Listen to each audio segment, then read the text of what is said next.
عورت کی حکمرانی کے بارے میں انہوں نے واضح موقف پیش نہیں کیا. انہوں نے یہ کہا ہے کہ بالکل جائز نہیں ہے. یہ ان کا کہنا بالکل ٹھیک تھا کہ عورت کی حکمرانی جائز نہیں ہے, لیکن وہ کہہ رہے ہیں کہ ہمارا ایک سیاسی جماعت کے ساتھ اتحاد اپنی جگہ پر قائم ہے.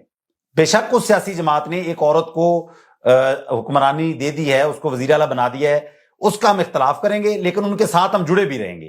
تو کیا یہ اہل علم کا اور اہل دین لوگوں کا, جو داعی دین ہیں, ان کا یہ کہنا اور موقف اختیار کرنا یہ شرعی طور کے اوپر ٹھیک ہے؟ نہیں ٹھیک, یہ شرعی طور پر غلط موقف ہے.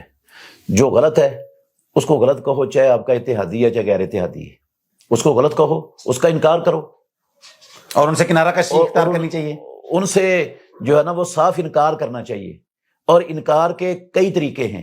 ایک طریقہ یہ ہے ان سے کنارہ کشی اختیار کریں کہ جب تک آپ اس رویے کو نہیں بدلتے ہم آپ کے ساتھ نہیں ہیں. حق یہ بنتا ہے اہل علم کا, بالکل ایسی. تو مفتی صاحب ماشاءاللہ ایک علمی شخصیت ہیں, تو ان سے توقع یہی کی جا رہی تھی کہ وہ اس سوال کا جواب یہی دیں گے جو آپ دے رہے ہیں. یہی دینا چاہیے تھا ان کو کہ بھئی ہم کنارہ کشی اختیار کریں گے. صحیح بخاری شریف کی حدیث آ گئی ہے, اصح الکتب بعد کتاب اللہ ہے. اس پر تو کوئی جو ہے نا وہ کوئی ہے ہی نہیں, کوئی شک شبے کا گنجائش ہی نہیں ہے.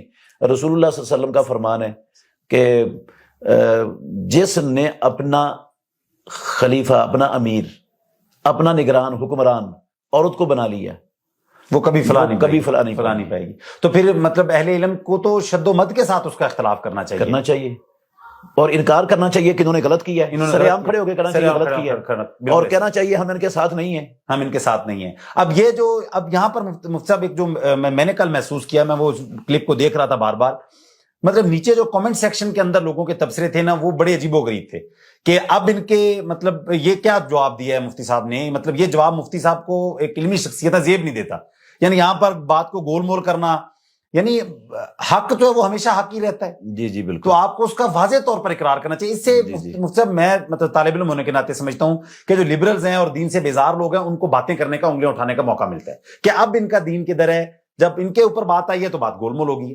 اصل ان لوگوں کو بات کرنے کا موقع ملتا ہے. بالکل, اس سے دین بھی بدنام ہوتا ہے. اصل بات یہ, علماء بھی بدنام ہوتے ہیں, اور دین کی دعوت کا رستہ بھی رکتا ہے, اور لوگ دور ہونے کا جو سبب ہے نا وہ یہ اعمال بن جاتے ہیں علماء کے. یہ عمل بن جاتے ہیں علماء کے. اصل میں یہ بنیادی بات یہ. باقی مفتی صاحب ہمارے لیے قابل احترام ہے. اللہ تعالیٰ مفتی صاحب کے علم میں برکت ڈالے, اور اللہ تعالیٰ آپ کو بھی جزائے خیر دے. آپ نے بڑا معتدل اور اعتدال کے ساتھ ماشاءاللہ اس کے اوپر آپ نے گفتگو کی ہے.